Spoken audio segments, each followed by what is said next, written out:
안녕하세요. 순간의 잘못된 선택으로 딸을 잃을 뻔했던 50대 여성입니다. 사실 이 사연을 썰밤에 보내도 될지 많이 망설였어요. 어떻게 보면 제 얼굴에 침 뱉기인 얘기라서 말이죠. 하지만 저와 같은 어리석은 잘못을 하는 분이 없길 바라는 마음에서 이렇게 용기를 내 글을 쓰게 됐습니다. 배움이 짧은 사람이고 글재주도 없는 사람이지만 잘 부탁드립니다. 그럼 시작해 볼게요. 여러분은 소중한 사람을 먼저 떠나보낸 경험이 있으신가요? 저는 있어요. 하나뿐인 남편이 결혼한 지 채 10년도 안 돼 사고로 세상을 등졌거든요. 아직도 기억에 생생합니다. 낯설게만 느껴지던 남편의 영정사진과 그 앞에서 목 놓아 울던 시부모님. 어린 딸을 끌어안고 저 역시 그 앞에서 철양맞게 눈물만 쏟았더랬죠. 남편의 장례식이 끝난 뒤엔 마치 시간이 멈춘 듯 했어요. 남편이 없는 세상에서 도대체 어떻게 살아야 하나, 앞으로 뭘 해야 하나 아무 생각도 나지 않았어요. 분명 아침이 밝아오는 걸 봤는데 멍하니 앉아있다 문득 정신이 들어 창밖을 내다보면 어두컴컴한 밤이었죠. 그렇게 며칠이 흘렀을까요? 불현듯 누군가 제 옷자락을 잡아당겼어요. 엄마. 딸이 제 앞에 서 있었어요. 채 여물지 못한 어린 얼굴엔 눈물이 가득 고여 있었죠. 엄마, 수연이 배고파. 그 순간 머리를 망치로 맞은 것 같았어요. 그때까지 저는 딸의 존재조차 깜빡 잊고 있었거든요. 엄마 실격이었죠. 저는 허둥지둥 몸을 일으켜 부엌으로 갔어요. 남편이 살아있을 때는 삼시세끼 밥 차리는 게 일도 아니었는데 며칠 정신 놨다고 그날은 냉장고 문 여는 것조차 힘들었어요. 남아있는 쌀을 박박 긁어 밥을 안 치고 반찬을 대충 만들어 식탁에 올렸죠. 수연아, 밥 먹어. 와, 엄마가 해준 밥이다. 그 사이 딸은 혼자 시리얼이나 식빵 같은 걸 주워 먹으며 지냈더라고요. 옆에서 아무리 말을 걸어도 제가 꿈쩍도 안 했다 하더군요. 엄마가 수연이 못 보는 것 같아서 무서웠어. 그랬어? 엄마가 너무 피곤해서 그랬나 봐. 미안해. 뒤늦게 죄책감이 들어 딸의 숟가락에 반찬을 하나씩 놔주며 살뜰하게 챙겼어요. 그런데 딸이 밥을 먹다 말고 그러더군요. 엄마, 근데 아빠는 언제 와? 일순 손에 들고 있던 숟가락이 툭 떨어졌어요. 그제야 장례식장에서 아빠를 찾는 딸에게 남편이 멀리 출장을 갔다고 들러댄 게 생각나더군요. 나름 선의의 거짓말이었어요.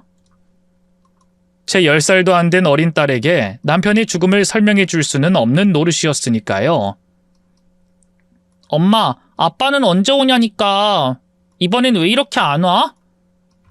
천진하게 묻는 딸을 보며 가슴이 미어졌어요.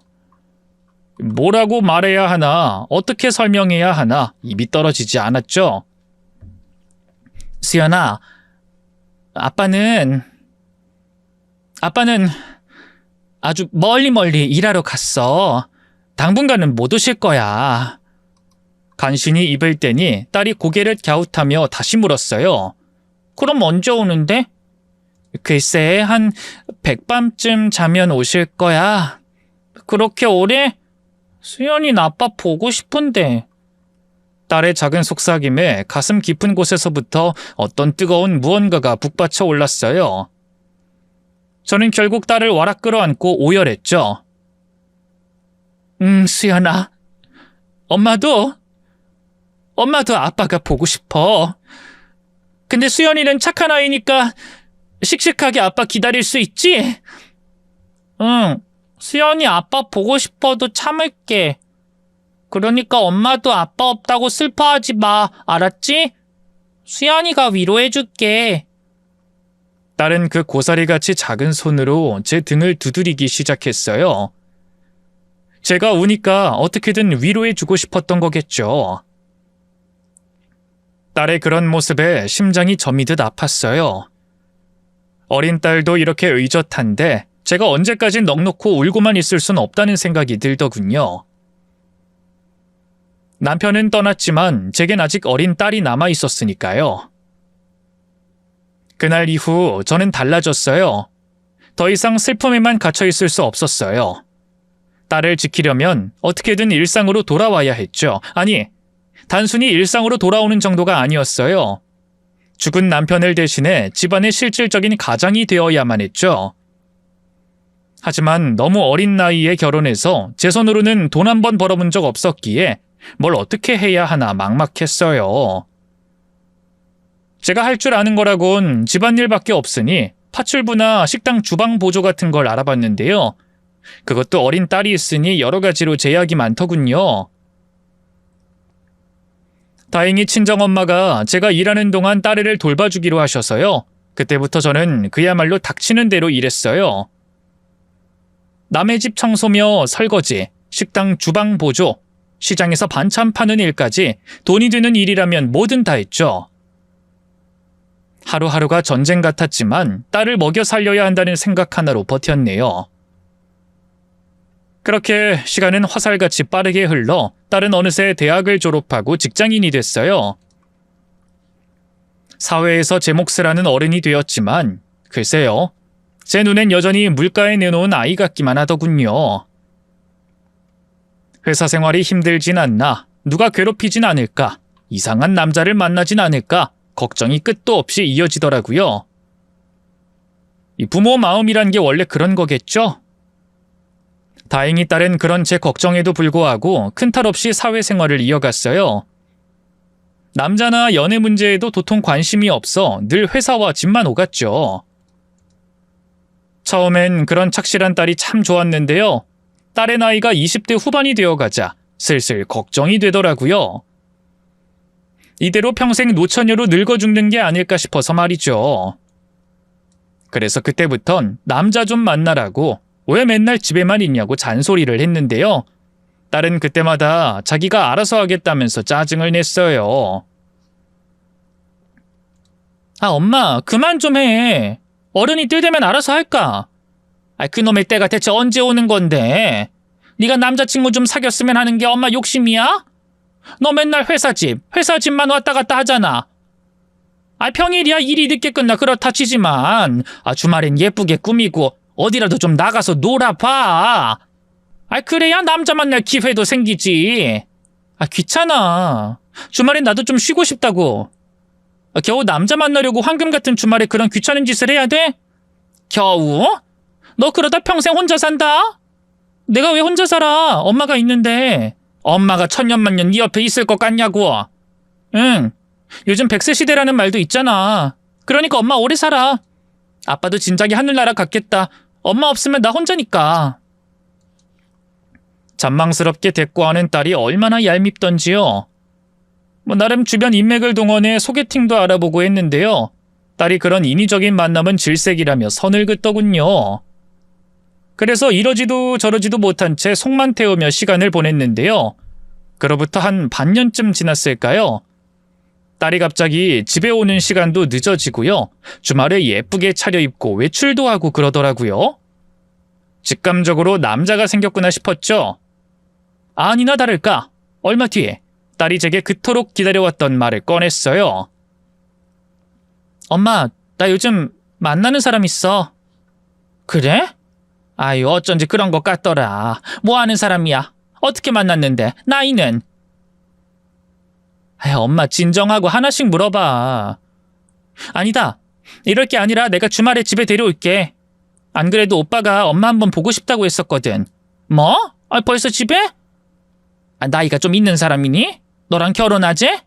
아유, 엄마 앞서가지 좀 마. 그냥 엄마한테 인사 한번 드리고 싶다는 거니까. 딸은 대수롭지 않다는 듯이 말했지만 얼마나 긴장이 됐는지 몰라요. 어쨌든 상대 부모를 보고 싶다는 것 자체가 결혼을 염두에 두고 있다는 뜻이잖아요. 어떤 사람일진 모르겠지만 괜찮은 남자다 싶으면 얼른 딸을 치워버리겠다는 생각으로 열심히 집을 치우고 또 꾸몄죠. 그리고 드디어 주말, 딸이 약속한 대로 남자친구를 데리고 집에 왔어요. 문이 열리고 들어오는 남자를 본 순간 저는 적잖이 놀랐어요. 말끔하게 넘긴 머리에 고급스러운 정장 차림, 손목에는 반짝이는 명품 시계까지 딱 봐도 귀티가 줄줄 흐르는 게 소위 말하는 부잣집 도련님처럼 보이는 사람이더군요. 딸의 남자친구가 현관에 들어서자마자 저를 향해 공손하게 허리를 숙였어요. 안녕하세요, 어머님. 처음 뵙겠습니다. 저는 수연 씨와 만나고 있는 강준혁이라고 합니다. 아, 네, 어서 와요. 처음 뵙는데 빈손으로 오긴 뭐해서요? 이거 작은 선물이에요. 딸의 남자친구가 내민 건 화사한 꽃다발과 고급스럽게 포장된 한우였어요. 옆에 있던 딸이 뭘 이런 걸 사왔냐고 퉁박을 주면서도 내심 기뻐하더군요. 저 역시 좋았어요. 값비싼 선물 때문이 아니라 딸의 남자친구가 그만큼 저희 딸을 아끼고 이 자리를 중요하게 생각하는 것 같아서 말이죠. 아유, 뭐 이런 걸 다 사왔어요. 고마워요. 얼른 들어와요. 그럼 실례하겠습니다. 꾸벅 고개 숙이며 집 안으로 들어서는 딸의 남자친구는 예절 역시 흠잡을 데가 없었어요. 저는 설레는 마음을 애써 누르며 딸의 남자친구를 집 안으로 들였죠. 시장하죠? 우선 밥부터 먹는 게 좋을 것 같은데 준비한다고 준비했는데 입에 맞을지 모르겠네요. 수연 씨 말로는 어머님 음식 솜씨가 엄청 좋다던데요. 저 뭐든 다 잘 먹으니까 걱정 마세요. 그렇게 저희는 함께 저녁을 먹으며 자연스럽게 대화를 나눴어요. 딸의 남자친구는 딸보다 2살 연상이었고요. 작게 자기 사업체를 꾸려나가고 있다고 하더군요. 아유, 어린 나이에 벌써 사장님이라니 대단하네요. 근데 그 회사라면 어떤... 그게 설명드려도 잘 모르실 거예요. IT 테크놀로지 이쪽이라. 아유, 그래요? 딸의 남자친구가 자기 사업에 대해 이런저런 설명을 해주긴 했는데 워낙 영어나 전문적인 용어가 많아서 저는 반도 못 알아듣겠더라고요. 하지만 거기서 티를 내면 괜히 무식한 여편네인 게 들통나 딸의 체면까지 깎아먹을까봐 잠자코 있었죠. 그런 제 속내를 읽은 걸까요? 딸의 남자친구가 갑자기 멋쩍게 웃으며 입을 열었어요. 제가 설명을 잘 못하죠? 죄송해요. 외국에 오래 살다 와서 한국말이 서툴거든요. 아유, 그래요? 외국이라면 어디... 미국이랑 캐나다요. 학교도 사실 그쪽에서 다 나왔어요. 지금은 집에 일이 좀 있어서 잠깐 들어와 있는 건데 생각지도 못하게 여기서 수연이를 만나는 바람에 대화를 나누면 나눌수록 딸의 남자친구가 평범한 사람이 아니란 생각이 들었어요. 그래서 조심스럽게 부모님에 대해서도 물었는데요. 놀랍게도 저도 이름을 아는 땡땡 회사의 대표라 하더군요. 땡땡 회사라고 하면 우리나라에서 모르는 사람이 없는 유명한 대기업이었죠. 저는 아연한 기색을 감추지 못하고 물었어요. 아니, 그 땡땡 기업같이 대단한 집안 아드님이 왜 우리 딸을... 설마 가벼운 마음으로 만나고 있는 거라면... 아니요, 저는 진지합니다, 어머님. 그러니까 오늘 이렇게 인사까지 드리러 온 게 아니겠어요? 카페에서 우연히 봤을 때부터 첫눈에 반했고요. 사귀게 된 뒤로는 더욱더 푹 빠졌습니다. 허락만 해주신다면 전 수연이랑 결혼하고 싶어요. 하지만 땡땡기업 회장님이 우리 딸을 허락할 리가... 아버지는 제가 어떻게 해서든 설득할 거예요. 시간은 좀 걸리겠지만 너무 걱정 마세요. 딸의 남자친구는 열정적으로 저를 설득했지만 저는 혼란스러웠어요. 땡땡기업의 아들이라고 하면 재벌 2세나 마찬가지인 건데 그런 대단한 사람이 왜 우리 딸을 좋아하는 건지 이해할 수 없었죠. 설사 진짜로 마음이 있는 거라고 해도 결혼까지 가는 과정에서 저희 딸이 상처 입을 게 뻔히 보였어요. 제 표정이 너무 안 좋았던 걸까요? 그때까지 잠자코 있던 딸이 입을 열었어요. 엄마까지 왜 그래? 안 그래도 준혁 오빠 어머님 아버님이 내 조건만 듣고 탐탁지 않아 한다는데 엄마라도 우리 사이 응원해 주라. 응? 솔직히 준혁 오빠 1등 사위감이잖아. 아니 수연아, 엄마는 그냥 네가 평범하게 너처럼 회사 다니고 가정적인 남자 만나 잘 살길 바랬던 건데 재벌가 며느리가 어디 보통 힘들겠니? 연예인들 중에서도 못 살고 이혼한 사람들이 그렇게 많은데 너 버틸 수 있겠어? 응, 난 버틸 수 있어. 그 정도로 오빠 사랑해. 그러니까 엄마까지 우리 사이 반대하지 말아주라. 부탁이야. 아유, 그래. 뭐 일단 생각해볼게. 마지못한 대답에 딸의 남자친구가 꾸벅 고개를 숙였어요. 감사합니다, 장모님. 정말 감사합니다. 이후 딸의 남자친구는 매일같이 저희 집에 값비싼 선물을 보내고요. 주말엔 차를 몰고 와서 분위기 좋은 레스토랑이나 카페로 저와 딸애를 데려가 줬어요. 나름 점수를 따보겠다는 작전이었겠죠. 물론 사람 자체로만 놓고 보면 사윗감으로 너무 마음에 들었지만 잘나도 너무 잘난 그 배경이 마음에 계속 걸리더군요. 그러던 어느 날이었어요. 하루는 일하던 식당 이모와 같이 파마를 하려고 미용실에 갔는데요. 보통 머리 하면서 미용사랑 이런저런 수다를 떨잖아요. 근데 그 미용사가 자기 아들 자랑이 보통이 아니더라고요. 아니, 우리 아들이 옛날부터 참 똑똑했거든요.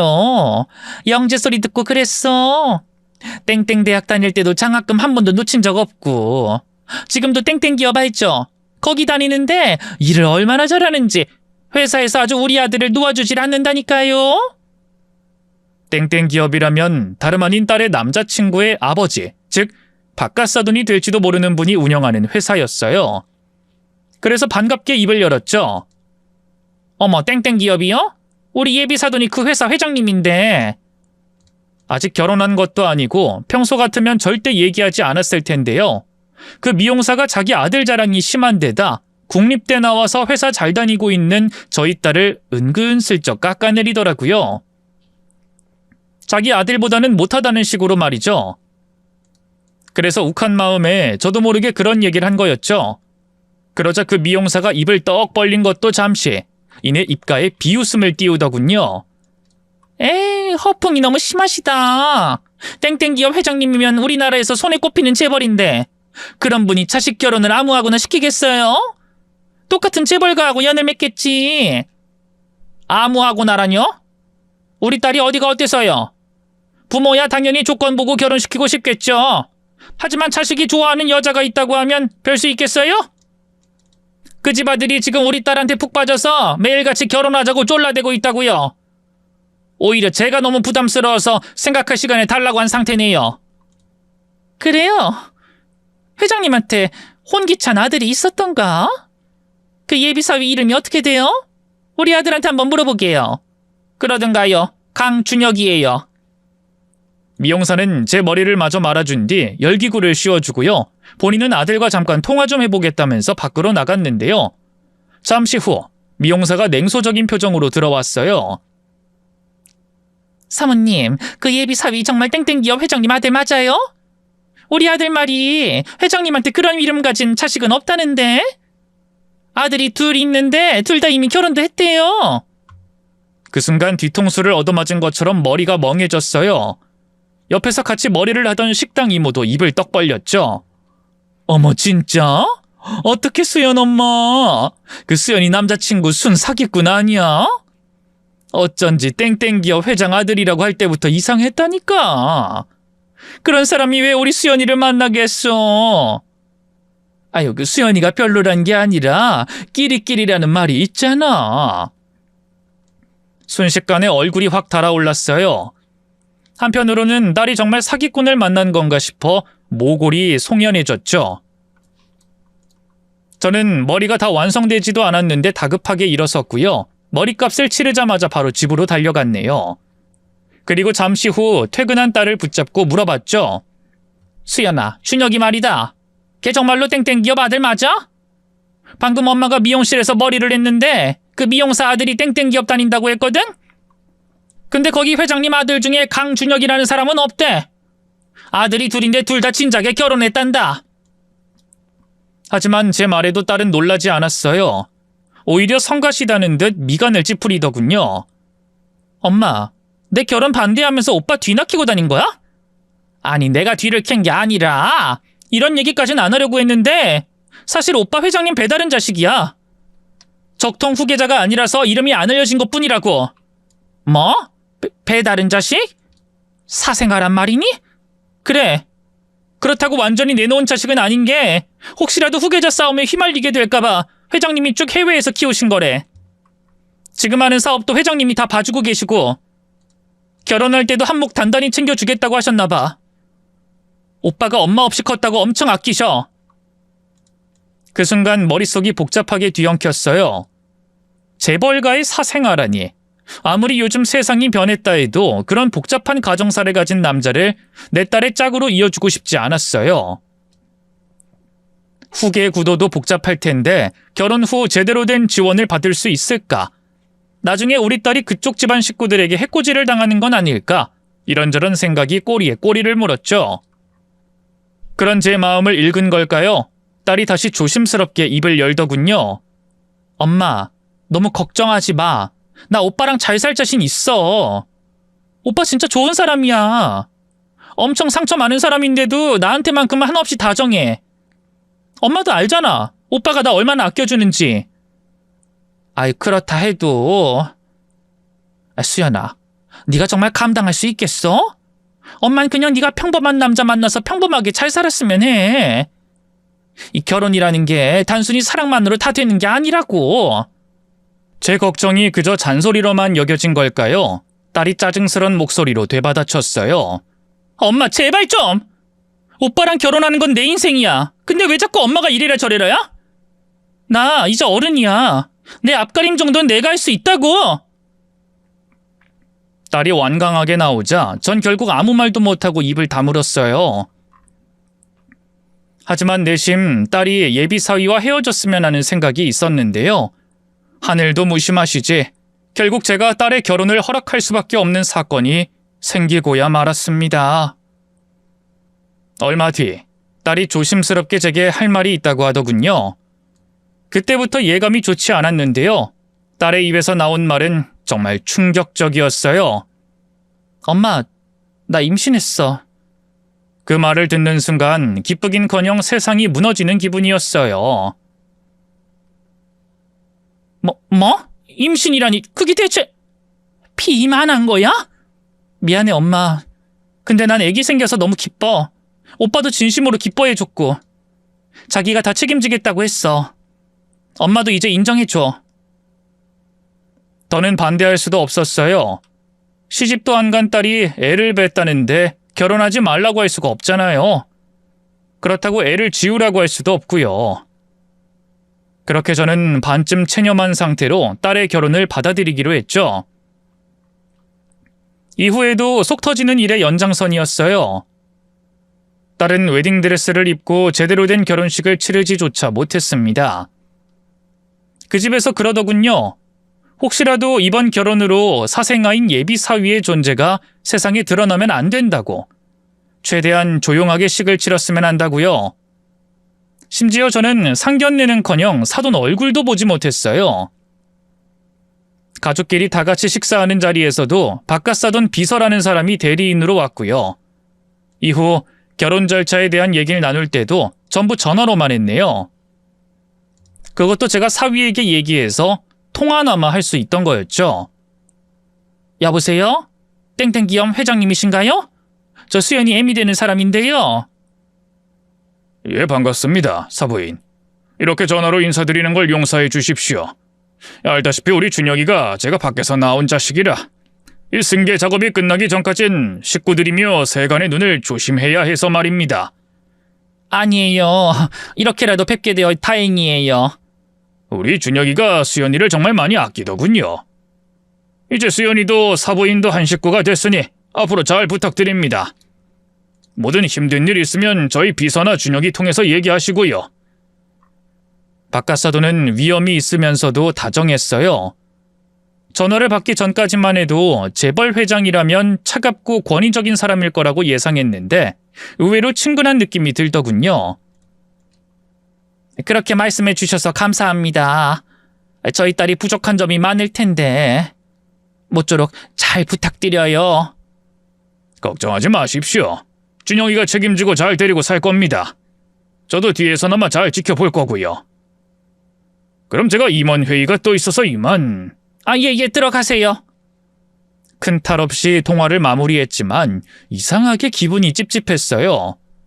왠지 모를 불길한 기운이 마음을 뒤숭숭하게 만들었죠. 하지만 딸을 떠나보내야 해서 그런가 보다 하고 말았어요.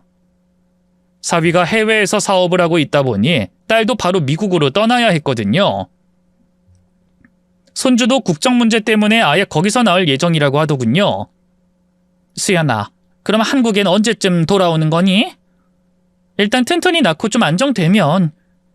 너무 걱정하지 마, 엄마. 내가 연락 자주 할게. 그리고 미안해. 엄마 혼자 한국에 남겨둬서. 미안할 게 뭐가 있어. 엄마는 걱정하지 말고 가서 잘 살아야 해. 도착하자마자 전화하고. 알겠어. 걱정하지 마. 딸은 그렇게 떠나버렸습니다. 그래도 처음에는 딸과 매일같이 연락을 했어요. 아침 저녁으로 영상통화를 하고 손주가 태어나고 나서는 사진도 자주 보내오곤 했죠.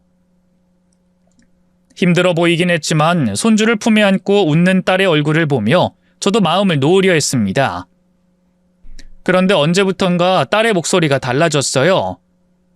점점 기운이 없어지고 어딘가 불안한 듯한 기색이 감돌았죠. 처음엔 출산 후 피로 때문이겠거니 했어요. 아기가 밤낮 없이 울 테고 낯선 땅에서 혼자 육아를 한다는 게 얼마나 힘든 일이겠어요. 곱게 키운 딸이 홀로 고생하고 있을 걸 생각하면 절로 눈물이 나더군요. 수연아, 어디 아프니? 목소리가 왜 그렇게 안 좋아? 아니야, 그냥 좀 피곤해서 그래. 하민이 혼자 키우기 힘들지? 강서방도 일하느라 바빠서 많이 못 도와줄 거 아니야. 그러지 말고 그냥 엄마가 갈까? 하민이 좀 클 때까지만 엄마가 도와줄게. 아니야, 그럼 엄마 일은 어떡하고. 됐어. 식당 일이야 잠깐 쉬면 되지. 엄마 나이에 일 그만두고 재취직이 어디 쉽게 돼? 그러지 말고 그냥 한국에 있어. 난 괜찮으니까. 하지만 이상한 건 제가 가서 도와주겠다고 하면 딸이 너무나도 강하게 거부했다는 거예요. 전 그러면 엄마가 잠깐 휴가 내고 놀러라도 갈게. 우리 하민이 얼굴도 아직 못 봤고 너 사는 집 구경도 못 했잖니. 그건 차차 생각하자. 아직 하민이도 어리고 집안 정리도 덜 됐거든. 오빠도 일 때문에 바쁘고. 집안 정리 덜 됐으면 어때? 엄만데. 그러지 말고 강서방한테 잘 얘기해서. 하지만 제 말이 미처 끝나기도 전에 딸이 빽 소리를 질렀어요. 엄마 자꾸 왜 그래? 아직 엄마 초대할 준비가 덜 됐다니까? 그만 좀 해. 내가 싫다는데 왜 자꾸 오겠다는 거야? 여기가 뭐 한국처럼 가까운 줄 알아? 비행기 타고 내려서도 차 타고 한참을 더 와야 한다고? 그래, 알겠다. 엄마가 괜한 말을 했네. 애써 담담하게 얘기했지만 사실 상처를 많이 받았어요. 제가 의식하지 못하는 사이에 딸에게 뭔가 실수한 게 있나 되짚어보기도 했죠. 그러던 중에 딸은 전화하는 횟수가 급격하게 줄었고요. 제가 먼저 걸어도 받지 않는 날이 많아졌어요. 그렇게 한 달, 두 달, 세 달. 어느새 딸과의 연락이 완전히 끊어지고 말았죠. 하루 이틀 연락이 안 되는 건 딸이 바쁠 수도 있겠다 싶었지만 몇 달씩 아무런 소식이 없다는 건 이상했어요.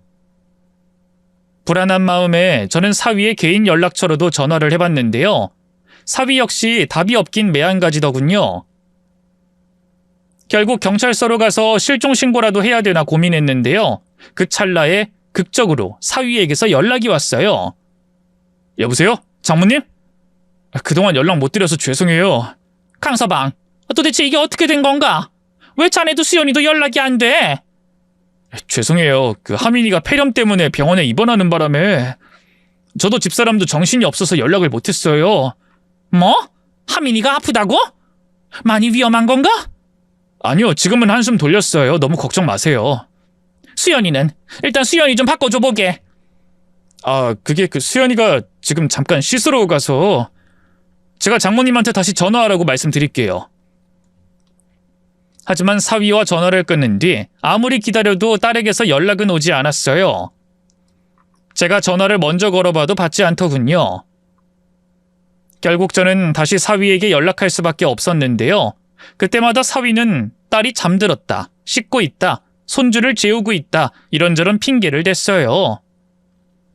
처음엔 그 말을 믿었지만 나중엔 너무 이상하다는 생각이 들더군요. 자네 솔직히 말하게. 수연이가 이렇게 오랫동안 나한테 전화를 안 할 애가 아닌데 수연이한테 뭔 일 있는 거지? 대체 무슨 일인가? 직접적으로 묻자 사위는 당황한 듯 잠시 뜸을 들이더니 한참 뒤에야 겨우 입을 열었습니다. 장모님, 죄송해요. 사실 저도 지금 그 사람을 찾고 있어요. 뭐? 무슨 소리야? 찾고 있다니? 제 물음에 돌아온 대답은 너무나 충격적이었어요. 그게 실은 그 사람하고 며칠 전에 잠깐 다퉜는데요. 그 뒤로 하민이를 데리고 말도 없이 집을 나갔어요. 제 연락도 받지 않은 상태라 저도 어디 있는지... 뭐라고? 수연이가 가출을 했단 말인가? 너무 걱정 마세요. 차도 가져갔고 돈도 챙겨갔으니까.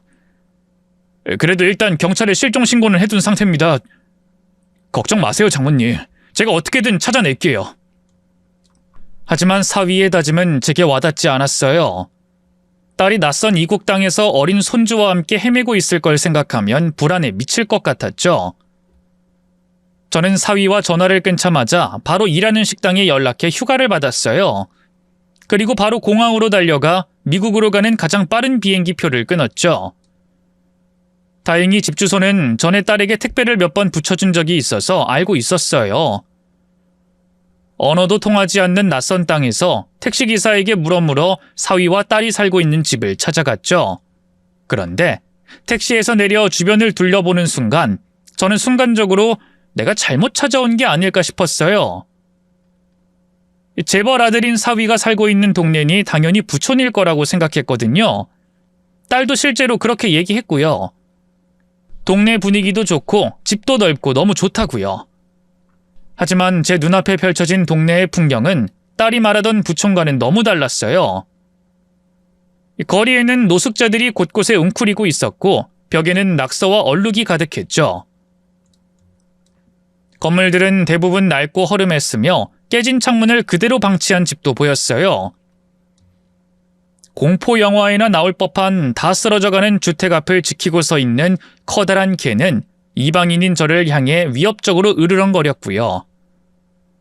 내가 잘못 온 걸까? 아님 택시기사가 잘못 내려줬나? 그렇지만 손에 쥔 주소를 다시 확인해봐도 분명 여기가 맞았어요. 심장이 쿵 내려앉는 기분이었지만 우선 사위의 집까지 가보기로 했죠. 골목만 꺾으면 금방이었네요.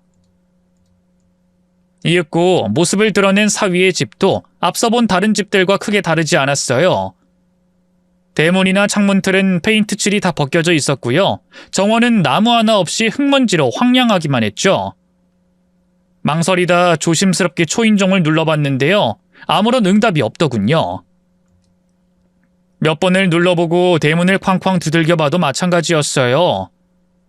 강서방 나야, 문 좀 열어봐. 수연아, 수연아! 문을 두드리며 소리쳤지만 안에서는 아무 인기척도 느껴지지 않았어요.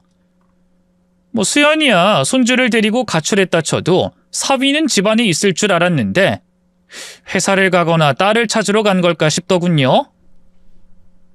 이럴 줄 알았으면 미리 연락하고 올걸. 아휴, 얘기해봤자 못 오게 할 것 같아서 몰래 온 건데. 다시 한국으로 돌아갈 수도 없어서 결국 저는 대문 앞에 쭈그리고 앉아 사위를 기다렸어요. 이 먼 곳까지 왔는데 그냥 돌아갈 순 없었으니까요. 그렇게 몇 시간쯤 지났을까요? 어느새 날이 저물도록 아무도 오지 않자 저는 점점 더 초조해졌어요. 근처엔 숙박할 만한 여관도 배를 채울 작은 가게도 보이지 않았거든요. 미국은 워낙 땅덩어리가 넓어서 주택가에서 시내로 나가려면 차를 타고 몇 시간을 가야 한다던 딸의 말이 문득 떠오르더군요. 꼼짝없이 야외에서 밤을 치새워야 하는 걸까? 하고 걱정하던 바로 그때였어요. 갑자기 집안에서 기묘한 소리가 들려왔습니다. 쿵쾅 우당탕. 무언가가 바닥에 내던져지는 듯한 소리.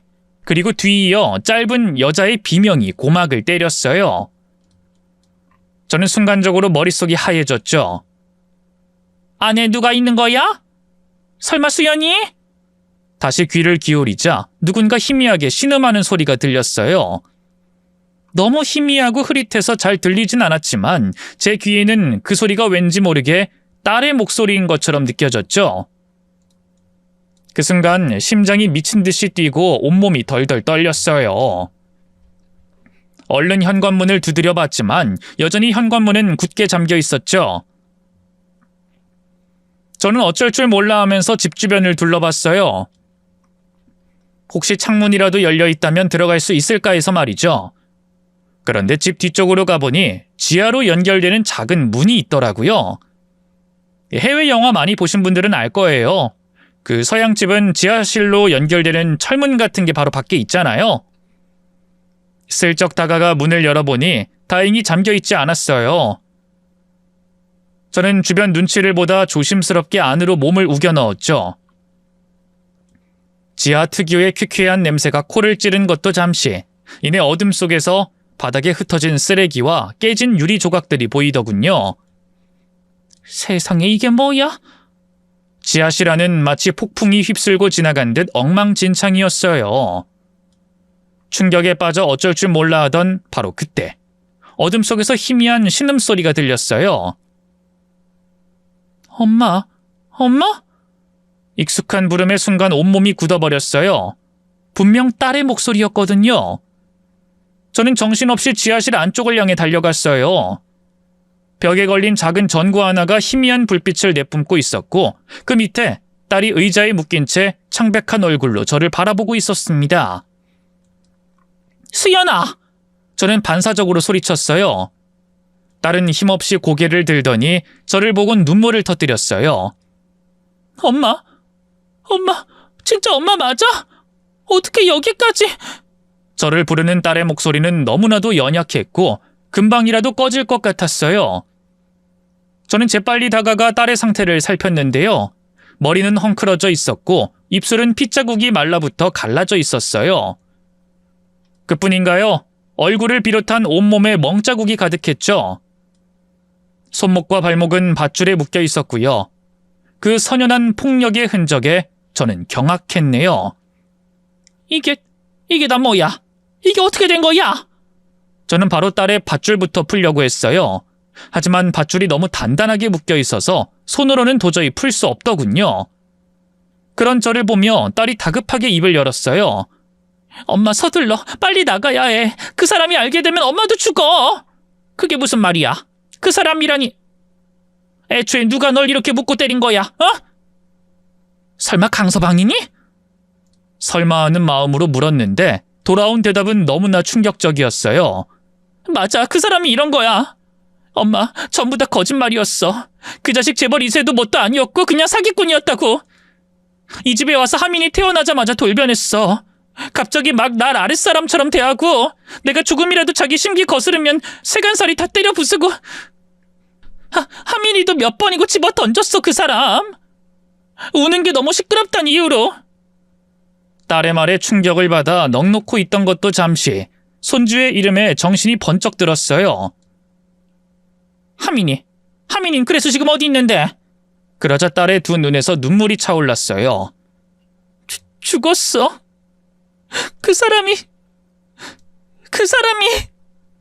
딸은 차마 뒷말을 잇지 못하고 오열했어요. 저는 그런 딸을 달래주며 재빨리 입을 열었죠. 일단 여긴 얼른 나가자, 수연아.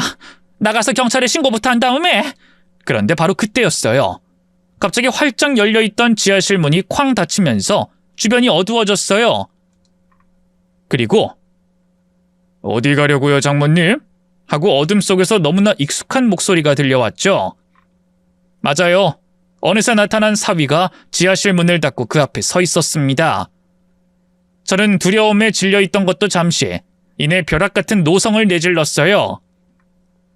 자네, 대체 이게 무슨 짓인가? 내 딸한테 무슨 짓을 한 거야? 하지만 사위는 전혀 당황하지 않았어요. 오히려 뒷머리를 벅벅 긁으며 성가시다는 듯 긴 한숨을 내쉬더군요. 아, 누가 그 딸의 그 애미 아니랄까봐 쨍알쨍알 시끄럽네. 보면 몰라? 당신 딸이 너무 버릇없이 기어올라서 교육시키고 있잖아. 교육이라니?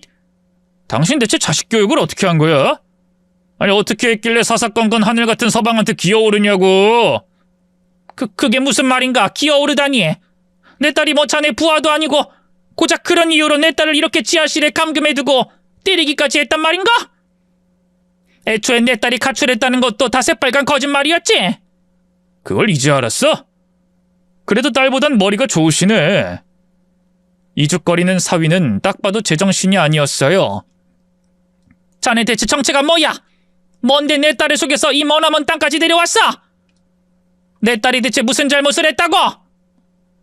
아이, 사랑하니까 데려왔지. 인연이 말만 잘 들었으면 내가 미국에서 호강시켜줬을 거야. 근데 내가 재벌 2세가 아니라는 거 알자마자 태도가 싹 돌변하잖아. 어떻게 자기를 속일 수 있냐고. 엄마한테 창피해서 말도 못한다고 쨍알쨍알 어찌나 바가지를 긁던지. 이런 속물적인 연인 줄 알았으면 애초에 청혼도 안 했을 텐데 샹. 그런 주제 건방지게 감히 나한테 이혼하자는 말을 해? 사위가 분노에 찬 눈으로 저를 바라봤어요. 그리고 제 쪽으로 천천히 걸어오면서 코웃음을 쳤죠. 이제 장모님도 너랑 같이 여기서 살아야겠네. 그렇게 내가 오지 말라고 했잖아. 노인네가 왜 사람 말을 안 들어선.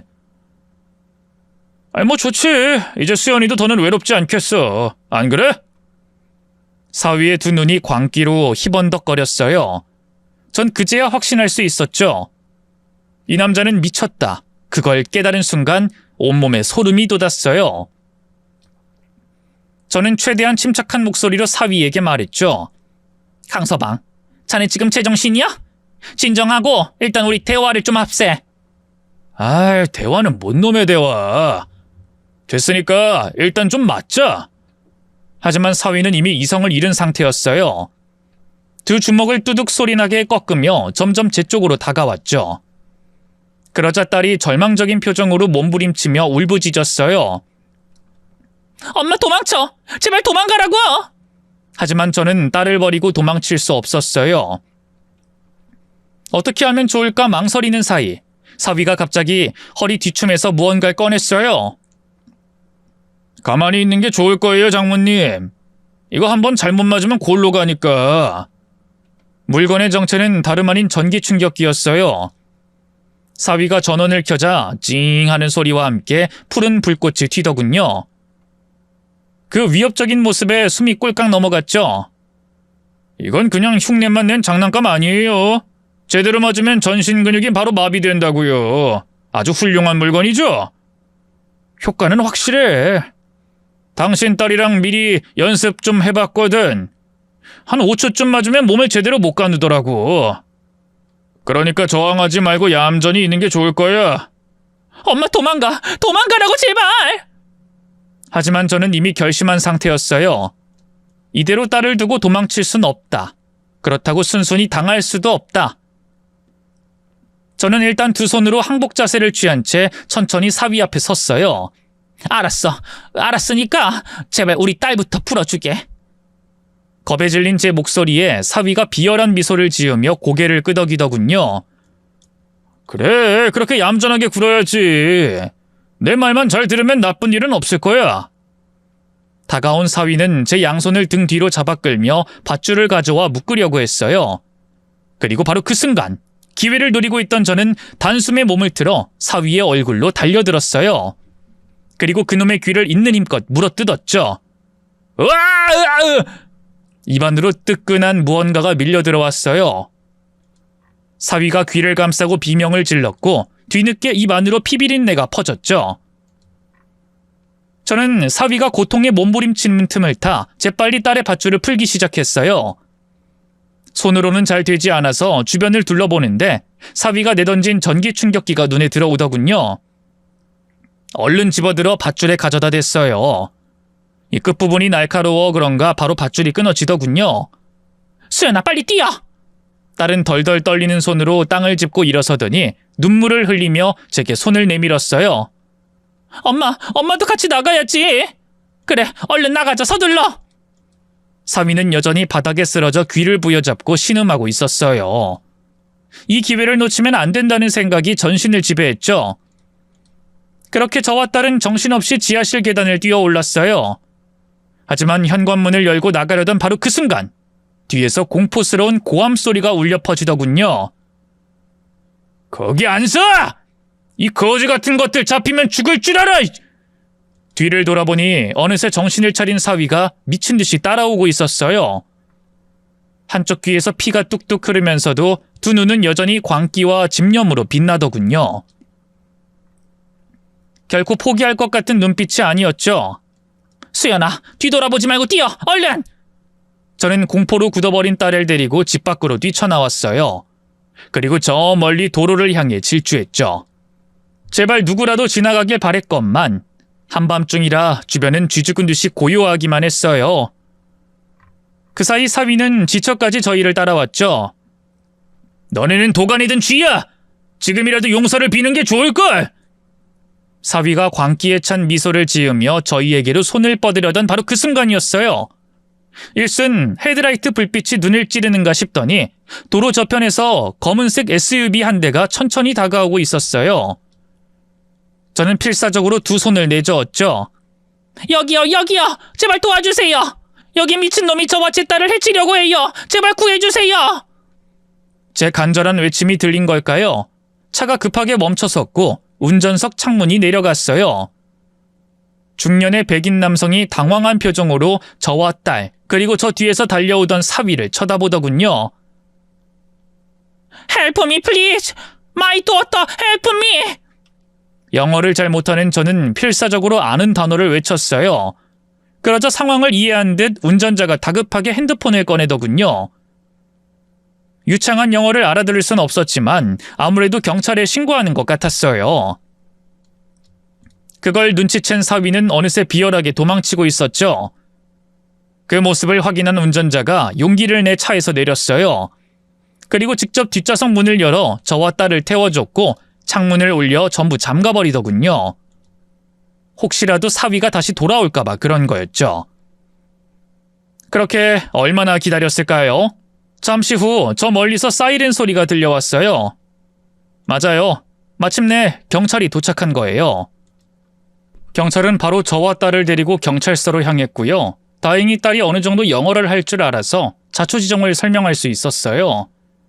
사건을 접수한 경찰은 바로 사위 수배령을 때리고 찾아 나섰고요. 저택 한 구석에 쓰레기처럼 버려져 있던 손주의 시신도 찾아줬죠. 손주와의 첫 대면이 설마 이런 식으로 이뤄질 줄은 몰랐기에 얼마나 울었는지 모르겠어요. 딸 역시 정신을 놓을 정도로 오열하고 또 오열했네요. 하지만 그렇게 마냥 비통에 잠겨 있을 수만은 없었어요.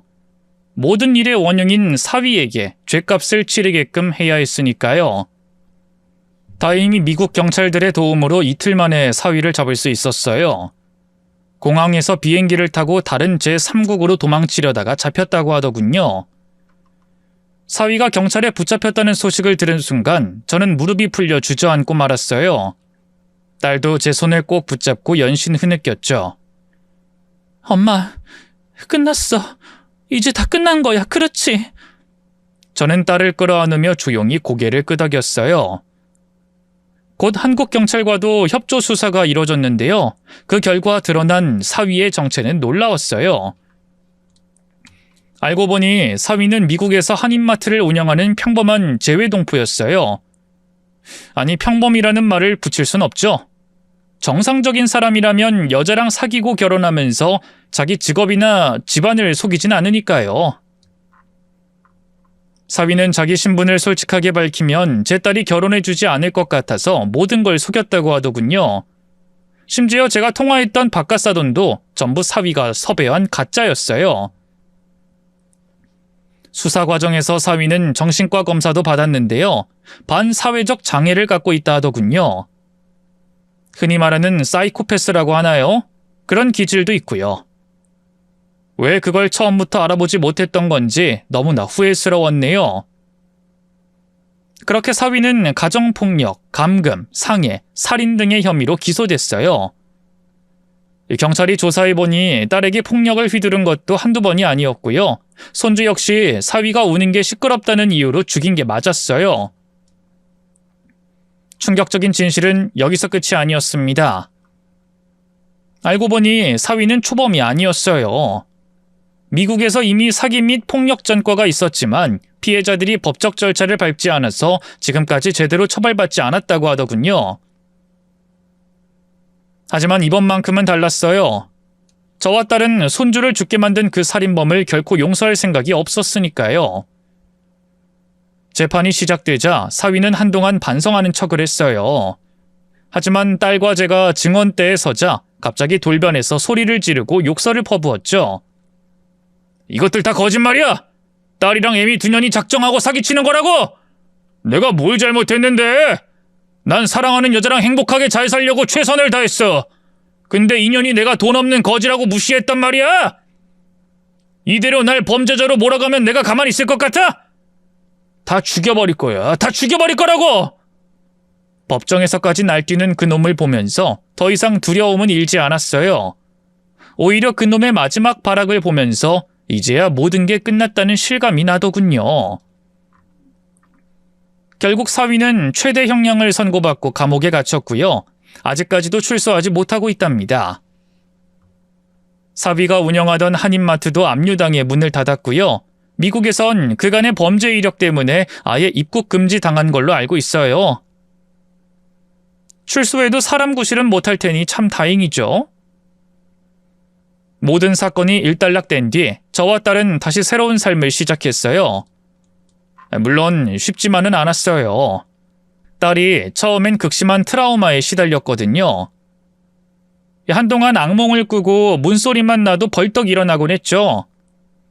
하지만 꾸준한 심리 상담과 약물 치료로 지금은 정상적인 생활을 영위하고 있답니다. 저도 옆에서 많이 도왔고요. 현재 저희 모녀는 작은 산골 마을에서 살고 있는데요.